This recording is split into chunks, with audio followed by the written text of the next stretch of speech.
Hello दोस्तों, आप सभी का स्वागत है आपके अपने यूट्यूब चैनल लर्न विद एजे पर। दोस्तों आज है 16 अप्रैल और आज की इस क्लास में हम लोग कुमार गौरव सर के द्वारा जो 14 अप्रैल और 15 अप्रैल को जो करंट अफेयर्स की क्लास करवाई गई थी, उन दोनों क्लासेस का आज की इस वीडियो में हम लोग रिवीजन करने वाले हैं। तो चलिए दोस्तों शुरू करते हैं आज की अपनी इस क्लास को और देख लेते हैं आज का अपना पहला क्वेश्चन। तो दोस्तों आज का अपना जो फर्स्ट क्वेश्चन दिया गया है, इसमें दिया गया है कि फ्रीडम इन द वर्ल्ड 2023 जो रिपोर्ट है, इसको किसने जारी किया है? तो इसको जारी किया है फ्रीडम हाउस ने। फ्रीडम हाउस कहाँ की संस्था है? ये अमेरिका की संस्था है। और वर्ष 2023 में इस रिपोर्ट का कौन सा संस्करण जारी किया गया है? तो वर्ष 2023 में इस रिपोर्ट का 50वां संस्करण जारी किया गया है। इसमें स्कोर 1 वाले देश कौन कौन से हैं? स्कोर 1 वाले देश का मतलब है ऐसे देश जो बिल्कुल भी मुक्त नहीं हैं। तो ऐसे देश कौन कौन से हैं? तिब्बत है, दक्षिणी सूडान है और सीरिया है। और स्कोर 100 वाले देश कौन कौन से हैं? यानी कि जो पूर्णतः मुक्त हैं, ऐसे देश जो पूर्णतः मुक्त हैं उनको स्कोर 100 प्रदान किया गया है। और ऐसे देश कौन कौन से हैं? नॉर्वे है, फिनलैंड है और स्वीडन है। और इसमें भारत को कितना स्कोर प्रदान किया गया है? भारत को इसमें 66 स्कोर प्रदान किया गया है। तो दोस्तों अब यहाँ से आपको कौन कौन से पॉइंट याद रखने हैं वो आप लोग एक बार देख लीजिए। तो आपको यहाँ पर याद रखना है कि जो freedom in the world 2023 report है, इसको किसने जारी किया है? फ्रीडम हाउस ने जारी किया है। फ्रीडम हाउस कहाँ की संस्था है? अमेरिका की संस्था है। वर्ष 2023 में इस रिपोर्ट का कौन सा संस्करण जारी किया गया है? 50वां संस्करण जारी किया गया है। इस रिपोर्ट का पहला संस्करण कब जारी किया गया था? 1973 में जारी किया गया था। ये जो फ्रीडम हाउस संस्था है, इसकी स्थापना कब हुई थी? इसकी स्थापना 1941 में हुई थी। इसमें स्कोर 1 वाले देश कौन कौन से हैं? यानी कि ऐसे देश जो बिल्कुल भी मुक्त नहीं हैं, तो ऐसे देश हो जाएंगे तिब्बत, दक्षिणी सूडान और सीरिया। स्कोर 100 वाले देश कौन कौन से हैं? यानी कि जो पूर्णतः मुक्त हैं, ऐसे देश कौन कौन से हैं? नॉर्वे है, फिनलैंड है और स्वीडन है। और भारत का स्कोर इसमें कितना है? भारत का स्कोर है इसमें 66, यानी कि जो भारत है वह आंशिक रूप से मुक्त है। तो ये सभी पॉइंट यहाँ से आपको याद रखने हैं। यहाँ से एक पॉइंट आपको और याद रखना है कि इसमें कश्मीर को कितना स्कोर दिया गया है? कश्मीर को दिया गया है 27 स्कोर, यानी यह बहुत ही कम मुक्त है। मुक्त है लेकिन बहुत ही कम मुक्त है। उसके बाद में हम सेकंड क्वेश्चन की बात करेंगे। सेकंड क्वेश्चन दिया गया है ए हेल्प जो कार्यक्रम है, इसको कहाँ पर शुरू किया गया है? ए हेल्प कार्यक्रम कहाँ पर शुरू किया गया है? तो ये शुरू किया गया है उत्तराखंड में। ये जो यहाँ पर ए हेल्प कार्यक्रम लिखा हुआ है, इसमें ए का मतलब क्या है? इसमें ए का मतलब है एजेंट। इसको क्यों शुरू किया गया है? तो इसको जो है पशु स्वास्थ्य में सुधार के लिए शुरू किया गया है। ऐसा ही कार्यक्रम इससे पहले और कहाँ कहाँ पर संचालित किया जा चुका है? तो मध्य प्रदेश और जम्मू कश्मीर में इसी प्रकार का कार्यक्रम संचालित किया जा चुका है। और अब कहाँ पर किया गया है? अब किया गया है उत्तराखंड में। कौन सा कार्यक्रम है? ए हेल्प कार्यक्रम। किसके लिए शुरू किया गया है? पशु स्वास्थ्य में सुधार के लिए इसको शुरू किया गया है। उत्तराखंड के बारे में 2-3 पॉइंट हमको याद रखने हैं। उत्तराखंड की ग्रीष्मकालीन राजधानी क्या है? गैरसैंण है। उत्तराखंड की राजधानी पूछेगा तो हम बताएंगे देहरादून, लेकिन अगर ग्रीष्मकालीन राजधानी पूछेगा तो क्या बताएंगे? तो बताएंगे गैरसैंण है। उत्तराखंड में विधानसभा की सीट कितनी है? उत्तराखंड में विधानसभा की सीट है 70। और इसकी स्थापना कब हुई थी? इसकी स्थापना हुई थी 9 नवंबर 2000 को। स्थापना कब हुई थी? 9 नवंबर 2000 को हुई थी। उसके बाद में हम नेक्स्ट क्वेश्चन की बात करेंगे। तो नेक्स्ट क्वेश्चन दिया गया है कि जो रैपिड एक्स है ये क्या है? रैपिड एक्स जो है ये भारत की पहली semi high speed regional rail service है। और इसकी शुरुआत कहाँ पर की गई है? दिल्ली एनसीआर में की गई है। इसकी अधिकतम स्पीड कितनी है? 182 किलोमीटर प्रति घंटा है। उद्देश्य इसका क्या है? सड़क पर दौड़ने वाले वाहनों की संख्या में कमी करना। और ऐसा करने से क्या होगा? ट्रैफिक में कमी आएगी, प्रदूषण में कमी आएगी और पब्लिक ट्रांसपोर्ट को बढ़ावा मिलेगा। तो ये इसका उद्देश्य है। तो दोस्तों यहाँ से क्या क्या आपको याद रखना है? सबसे पहले तो क्वेश्चन आपसे यही पूछा जा सकता है कि जो भारत की पहली semi high speed regional rail service है उसका नाम क्या है? भारत की पहली semi high speed regional rail service का नाम क्या है? रैपिड एक्स है। इसकी शुरुआत कहाँ की गई है? दिल्ली एनसीआर में की गई है। इसकी अधिकतम स्पीड कितनी है? इसकी अधिकतम स्पीड है 182 किलोमीटर प्रति घंटा। 69वां संविधान संशोधन का संबंध किससे है? 69वां संविधान संशोधन का जो संबंध है ये दिल्ली एनसीआर से है। उसके बाद में हम नेक्स्ट क्वेश्चन की बात करेंगे। तो नेक्स्ट क्वेश्चन यहाँ पर दिया गया है डॉक्टर भीमराव अंबेडकर जी से संबंधित। ये पॉइंट यहाँ पर क्यों दिया गया है, क्योंकि अभी हाल ही में 14 अप्रैल 2023 को डॉक्टर भीमराव अंबेडकर की जो जयंती है वो मनाई गई है। तो इनसे संबंधित कौन कौन से पॉइंट पूछे जाते हैं। डॉक्टर भीमराव अंबेडकर जी का जन्म कहाँ हुआ था, मध्य प्रदेश के महू में हुआ था। तीनों गोलमेज सम्मेलनों में भाग लेने वाले व्यक्ति कौन है, तो डॉक्टर भीमराव अंबेडकर जी हैं। ये जो विधायक कहाँ से बने थे, ये जो विधायक बने थे कहाँ से कहाँ किस सीट से बने थे, तो बॉम्बे सीट से इनको विधायक चुना गया था। उसके बाद में अगर पूछा जाए कि पूना पैक्ट कब हुआ था, पूना पैक्ट जो है ये 1932 को यरवदा जेल पुणे में हुआ था। किसके किसके बीच हुआ था, तो यह महात्मा गांधी और डॉक्टर भीमराव अंबेडकर के बीच में हुआ था। इनको महापरिनिर्वाण की प्राप्ति कब हुई थी, यानी कि इनका निधन कब हुआ था, तो इनका निधन हुआ था 6 दिसंबर 1956 को। भारत के पहले कानून मंत्री कौन थे, भारत के पहले कानून मंत्री डॉक्टर भीमराव अंबेडकर जी थे। बहिष्कृत हितकारिणी सभा की स्थापना किसने की थी, तो बहिष्कृत हितकारिणी जो सभा है इसकी स्थापना डॉक्टर भीमराव अंबेडकर जी के द्वारा की गई थी। इंडिपेंडेंस लेबर पार्टी की स्थापना किसने की थी, डॉक्टर भीमराव अंबेडकर जी ने की थी। मूक नायक पत्रिका का शुभारंभ किसने किया था, तो मूक नायक पत्रिका का जो शुभारंभ है डॉक्टर भीमराव अंबेडकर जी के द्वारा 1920 में किया गया था। उसके बाद में नेक्स्ट पॉइंट की बात करेंगे तो प्रारूप समिति का गठन कब हुआ था। प्रारूप समिति का गठन हुआ था 29 अगस्त 1947 को, और इसके अध्यक्ष कौन थे, इसके अध्यक्ष डॉक्टर भीमराव अंबेडकर जी थे। अगर पूछा जाए कि प्रारूप समिति में कुल कितने सदस्य थे, तो प्रारूप समिति में कुल 7 सदस्य थे। स्टैचू ऑफ नॉलेज ये किसकी स्टैचू है, तो ये डॉक्टर भीमराव अंबेडकर जी की स्टैचू है, और ये कहाँ है, महाराष्ट्र के लातूर में है। उसके बाद में अगर पूछा जाए कि संविधान की आत्मा किसे कहा जाता है, तो संविधान की आत्मा प्रस्तावना को कहा जाता है। लेकिन अगर आपसे ये पूछ दिया जाए कि जो संविधान की आत्मा है डॉक्टर भीमराव अंबेडकर ने किसको कहा है, तो आर्टिकल नंबर 32 को कहा है, और इसमें संवैधानिक उपचारों के अधिकार की बात की गई है। और इसी आर्टिकल के तहत सुप्रीम कोर्ट के द्वारा 5 प्रकार की रिट जारी की जाती हैं। ये रिट कौन कौन सी हैं, बंदी प्रत्यक्षीकरण, प्रमा आदेश, अधिकार परीक्षा, उत्प्रेषण और प्रतिषेध। ये 5 प्रकार की रिट जारी की जाती हैं सुप्रीम कोर्ट के द्वारा। कौन से आर्टिकल के तहत, आर्टिकल नंबर 32 के तहत। लेकिन अगर पूछा जाए हाई कोर्ट कितने प्रकार की रिट जारी करता है, तो हाई कोर्ट 6 प्रकार की रिट जारी करता है। किस आर्टिकल के तहत, तो आर्टिकल नंबर 226 के तहत। हाई कोर्ट अगर पूछेगा तो 226 के तहत, सुप्रीम कोर्ट से पूछेगा तो आर्टिकल नंबर 32 के तहत। नेक्स्ट क्वेश्चन की बात करेंगे तो नेक्स्ट क्वेश्चन दिया गया है कि आर्टिफिशियल इंटेलिजेंस इंडेक्स 2023 को किसने जारी किया है। आर्टिफिशियल इंटेलिजेंस इंडेक्स 2023 को किसने जारी किया है, तो इसको स्टैनफोर्ड यूनिवर्सिटी के द्वारा जारी किया गया है। किसने जारी किया है, स्टैनफोर्ड यूनिवर्सिटी ने जारी किया है। और इसमें भारत का कौन सा स्थान है, तो इसमें भारत का जो स्थान है ये 5वां है। किस हिसाब से, वर्ष 2022 की जो आर्टिफिशियल इंटेलिजेंस निवेश है उसके हिसाब से जो भारत का स्थान है, कितना स्थान है, 5वां स्थान है। और पहला स्थान अमेरिका का है, दूसरा स्थान चाइना का है, तीसरा स्थान यूके का है और चौथा स्थान इजराइल का है। लेकिन अगर पूछ दिया जाए कि वर्ष 2013 से लेकर 22 के बीच में आर्टिफिशियल इंटेलिजेंस निवेश में भारत का कौन सा स्थान है, तो भारत का इस प्रकार से स्थान हो जाएगा 6ठा स्थान। उसके बाद में हम नेक्स्ट क्वेश्चन की बात करेंगे। तो नेक्स्ट क्वेश्चन दिया गया है कुनफर पीरा सुरंग का उद्घाटन कहाँ पर किया गया है। कुनफर पीरा सुरंग का जो उद्घाटन है कहाँ पर किया गया है, जम्मू कश्मीर में किया गया है। और इसका उद्घाटन किसने किया है, केंद्रीय मंत्री नितिन गडकरी जी के द्वारा इसका उद्घाटन किया गया है। और इस सुरंग की लंबाई कितनी है, इस सुरंग की लंबाई है 924 यानी कि 924 मीटर। तो 3 पॉइंट यहाँ से याद रखने हैं। कुनफर पीरा सुरंग का उद्घाटन कहाँ किया गया, जम्मू कश्मीर में किया है। उद्घाटन किसने किया है, नितिन गडकरी जी ने किया है। और इस सुरंग की लंबाई कितनी है, 924 मीटर है। उसके बाद में नेक्स्ट क्वेश्चन दिया गया है कि ग्रीन डिपॉजिट जो फ्रेमवर्क है इसको किसने जारी किया है। ग्रीन डिपॉजिट फ्रेमवर्क को किसने जारी किया है, तो आरबीआई बैंक ने जारी किया है। और ये कब से लागू होगा, तो ये 1 जून 2023 से लागू हो जाएगा। नेक्स्ट पॉइंट यहाँ पर दिया गया है कि हर पेमेंट डिजिटल मिशन जो है इसको किसने शुरू किया है, तो इसको आरबीआई ने शुरू किया है। ग्रीन बॉन्ड जारी करने वाला दूसरा नगर निगम कौन सा है? तो ये इंदौर है। और पहला नगर निगम पूछा जाएगा तो गाजियाबाद बता देंगे। आरबीआई की स्थापना कब हुई थी? 1 अप्रैल 1935 को हुई थी। यंग हिल्टन आयोग की सिफारिश पर हुई थी।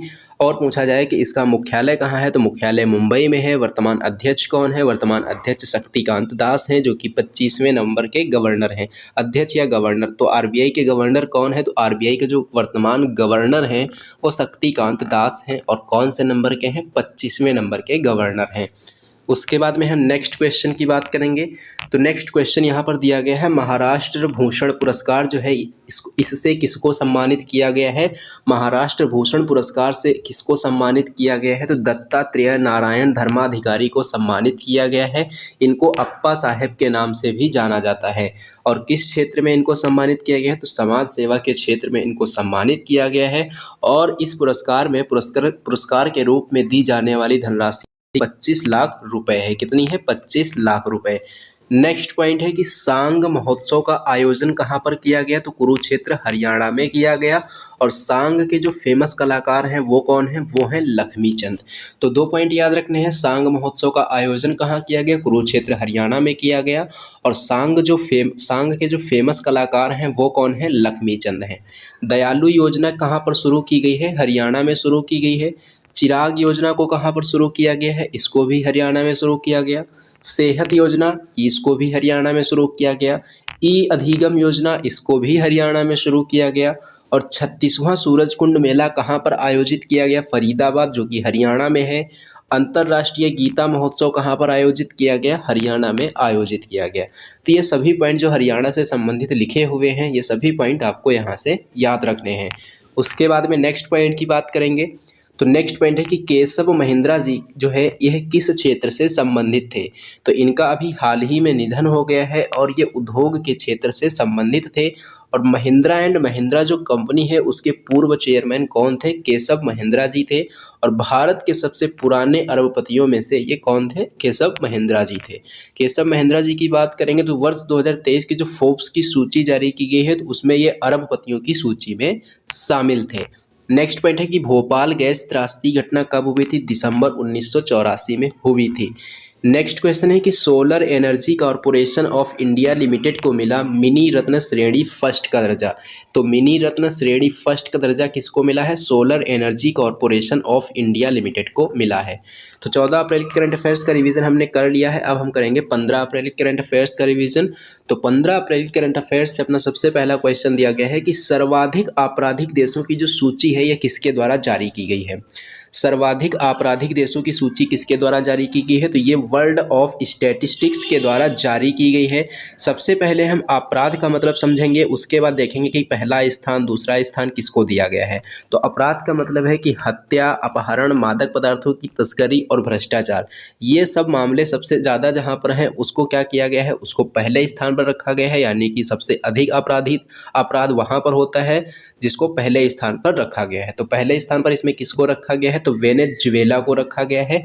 यानी कि सर्वाधिक अपराध किस देश में है? वेनेजुएला में है। और अपराध से मतलब क्या है यहाँ पर? कि यहाँ पर हत्याएं बहुत ज़्यादा हो रही हैं, अपहरण बहुत ज़्यादा हो रहे हैं, मादक पदार्थों की तस्करी ज़्यादा हो रही, भ्रष्टाचार ज़्यादा हो रहे हैं। इस आधार पर इसको पहले स्थान पर रखा गया है। दूसरे स्थान पर किसको रखा गया है? पापुआ न्यू गिनी को। और तीसरे स्थान पर अफगानिस्तान को। अब बात आती है भारत की। तो भारत की रैंक इसमें कितनी है? भारत की रैंक है इसमें 77। और अंतिम स्थान किसका है? अंतिम स्थान है जापान का। यानी कि जो 135वां स्थान है वो किसका है? 135वां स्थान इसमें जापान का है। यानी कि सबसे कम जो अपराध है वो कहाँ पर है? जापान में है। कहाँ पर है? जापान में। उसके बाद में हम नेक्स्ट क्वेश्चन की बात करेंगे। तो नेक्स्ट क्वेश्चन यहाँ पर दिया गया है बालिकातन संयुक्त सैन्य अभ्यास। ये जो बालिकातन संयुक्त सैन्य अभ्यास है इसकी शुरुआत कौन से वर्ष में हुई थी? इसकी शुरुआत 1991 में हुई थी। और ये किसके द्वारा शुरू किया गया है? तो ये यूएसए और फिलीपींस के द्वारा शुरू किया गया है। और इसका आयोजन कहाँ पर किया जा रहा है? तो इसका आयोजन हिंद प्रशांत क्षेत्र में किया जा रहा है। बालिकातन का मतलब क्या है? बालिकातन का मतलब है कंधे से कंधा मिलाना। क्या है इसका मतलब? कंधे से कंधा मिलाना। तो आपको ये याद रखना है कि जो बालिकातन एक्सरसाइज है कौन कौन से देशों के बीच हो रही है? अमेरिका और फिलीपींस के बीच में ये हो रही है। नेक्स्ट पॉइंट है ओपेक से संबंधित। ओपेक जो है ये क्या है, तेल निर्यात करने वाले देशों का ये एक संगठन है। इसकी स्थापना वर्ष 1960 में 5 देशों ने मिलकर की थी। मुख्यालय इसका वियना में है और वियना किस देश की राजधानी है, ऑस्ट्रिया की राजधानी है। और वर्तमान समय में इसमें कितने सदस्य हैं, 13 सदस्य हैं। अब आती है ओपेक प्लस की। तो ओपेक प्लस की बात, तो ओपेक प्लस क्या है, तो 13 देश ये जो इसमें शामिल हैं और 10 देश इसमें और शामिल कर दिए गए तेल उत्पादन करने वाले। तो क्या बन गया, ओपेक प्लस बन गया। और ओपेक प्लस देशों ने अभी हाल ही में क्या किया है, तेल उत्पादन में कटौती की है। और कितनी कटौती की है, 1.16 मिलियन बैरल प्रतिदिन की कटौती कर दी है। और ऐसा करने से क्या होगा, ऐसा करने से होगा तेल के दाम हैं, प्राइस हैं, वो क्या होंगे, बढ़ जाएंगे। उसके बाद में अगर पूछा जाए कि नाटो का नवीनतम सदस्य देश कौन सा बना है, फिनलैंड बना है। और एनडीबी का नया सदस्य कौन सा बना है, एनडीबी का नया सदस्य बना है इजिप्ट, जिसको मिस्र भी कहा जाता है। नेक्स्ट क्वेश्चन की बात करेंगे तो नेक्स्ट क्वेश्चन है कि बच्चों के लिए ऑक्सफोर्ड की मलेरिया वैक्सीन को मंजूरी देने वाला पहला देश कौन सा देश है, तो ये हो जाएगा घाना। और ये अफ्रीका महाद्वीप का देश है।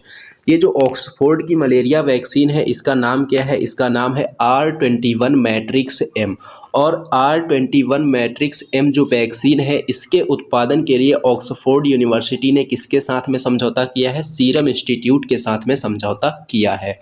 अगर बात करेंगे मलेरिया की तो ये किससे होता है, तो ये प्लाज्मोडियम परजीवी से होता है। और इससे कौन सा अंग प्रभावित होता है, आरबीसी प्रभावित होता है। अगर बात की जाए प्लाज्मोडियम परजीवी की, तो प्लाज्मोडियम परजीवी की जो खोज है किसके द्वारा की गई थी, रोनाल्ड रॉस के द्वारा इसकी खोज की गई थी। मलेरिया की पहली वैक्सीन कौन सी है, मलेरिया की पहली वैक्सीन है मॉस्क्विरिक्स। और मॉस्क्विरिक्स किसके द्वारा बनाई गई है, तो यूके की कंपनी के द्वारा इसको बनाया गया है। मलेरिया उन्मूलन का लक्ष्य कौन सा वर्ष रखा गया है, तो वर्ष 2030। उसके बाद में नेक्स्ट क्वेश्चन देखेंगे तो नेक्स्ट क्वेश्चन है कि वैश्विक बौद्ध बैठक 2023 का आयोजन कहाँ पर किया गया। इसका आयोजन नई दिल्ली में किया जाएगा, यानी कि भारत में। और इसका जो आयोजन है भारत में पहली बार किया जा रहा है। और थीम इसकी क्या है, इसकी थीम है समकालीन चुनौतियों को दर्शन शास्त्र की सहायता से समाप्त करना। समकालीन चुनौतियों को दर्शन शास्त्र की सहायता से समाप्त करना इसकी थीम है। और इसका जो पहला आयोजन है कब हुआ था, तो 1998 को क्योटो जापान में हुआ था। क्योटो की बात करेंगे तो एक क्योटो प्रोटोकॉल हुआ था जो कि 1997 में हुआ था। इसका उद्देश्य क्या था, इसका उद्देश्य था ग्रीन हाउस गैस उत्सर्जन को कम करना। इस उद्देश्य से क्योटो प्रोटोकॉल आयोजित किया गया था। उसके बाद में नेक्स्ट पॉइंट की बात करेंगे तो नेक्स्ट पॉइंट है ज्यूस मिशन। ये किसके द्वारा शुरू किया गया है, तो ये जो है यूरोपीय अंतरिक्ष एजेंसी के द्वारा शुरू किया गया है। क्यों शुरू किया गया है, तो बृहस्पति और उसके जो बर्फीले उपग्रह हैं उसके अध्ययन के लिए इसको शुरू किया गया है। और ये जो ज्यूस मिशन है इसकी फुल फॉर्म क्या है, Jupiter ice moon exploration mission इसकी फुल फॉर्म है। और यह मिशन जो है कौन से रॉकेट के द्वारा लॉन्च किया गया है, एरियन 5 रॉकेट के द्वारा फ्रेंच गुयाना कोरू से इसको लॉन्च किया गया है। गैनीमीड किसका उपग्रह है, बृहस्पति का है। और यूरोपा किसका उपग्रह है, ये भी बृहस्पति का उपग्रह है। उसके बाद में नेक्स्ट क्वेश्चन की बात करेंगे तो नेक्स्ट क्वेश्चन है कि एडीआर रिपोर्ट के अनुसार भारत के सबसे धनी मुख्यमंत्री कौन है। तो भारत के जो सबसे धनी मुख्यमंत्री हैं एडीआर रिपोर्ट के अनुसार तो वो हैं जगन मोहन रेड्डी। और ये कहाँ के मुख्यमंत्री हैं, तो ये आंध्र प्रदेश के मुख्यमंत्री हैं। उसके बाद में पूछा जाए कि इनकी कितनी संपत्ति है, तो इनकी संपत्ति है 510 करोड़ रुपए। और दूसरे स्थान पर सबसे धनी मुख्यमंत्री कौन है, तो पेमा खांडू हैं। ये कहाँ के हैं, अरुणाचल प्रदेश के मुख्यमंत्री हैं। इनकी संपत्ति है 163 करोड़ रुपए। अगर पूछा जाए कि सबसे गरीब मुख्यमंत्री कौन है इस रिपोर्ट के अनुसार, तो ममता बनर्जी हैं जो कि पश्चिम बंगाल की मुख्यमंत्री हैं। इनकी संपत्ति है मात्र 15 लाख रुपए। और दूसरे स्थान पर कौन है, इसमें पिनराई विजयन है, ये केरल के मुख्यमंत्री हैं। इनकी संपत्ति कितनी है, 1.2 करोड़ रुपए।